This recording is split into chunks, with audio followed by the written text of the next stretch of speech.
இந்த இடைக்கால வேளாண் பட்ஜெட்டை டெல்டால உள்ள பகுதி விவசாயிகள் ரொம்ப எதிர்பார்த்துக்கிட்டு இருந்தாங்க.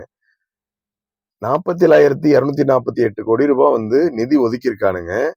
ஆனா அறுவடை செய்யப்பட்ட நெல்களை கொள்முதல் செய்து அதை முறையாக பாதுகாப்பதற்கு ஒரு கிடங்கு அமைப்பதற்கு ஒவ்வொரு தாலுகாவிலும் பட்ஜெட்ல நிதி ஒதுக்குவாங்கன்னு பார்த்தா இந்த பட்ஜெட்ல நிதி ஒதுக்கல. ஒவ்வொரு வருஷமும் பல கோடி ரூபாய் வேளாண் பட்ஜெட்ல நிதி ஒதுக்குறாங்க.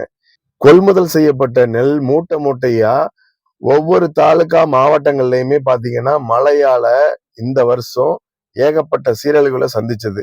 இதுக்கப்புறமாவது இவங்க இத முறையா பாதுகாப்பதற்கு ஒரு கிடங்கு அமைப்பதற்கு நிதி ஒதுக்குவாங்கன்னு பார்த்தா இந்த வருஷமும் அத கணக்கிலையும் கொள்ளல.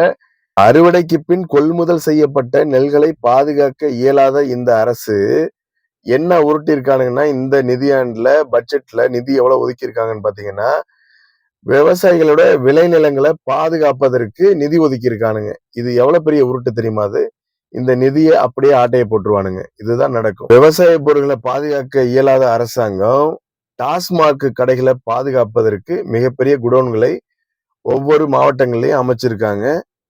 காலி மது பாட்டில்களை பாதுகாப்பதற்கு குடோன் அமைச்சு அதுக்கு செலவு செய்யக்கூடிய அரசாங்கம் விவசாய விளைபொருட்களை பாதுகாப்பதற்கு துளியும் அக்கறை இல்லை இந்த அரசாங்கத்திற்கு.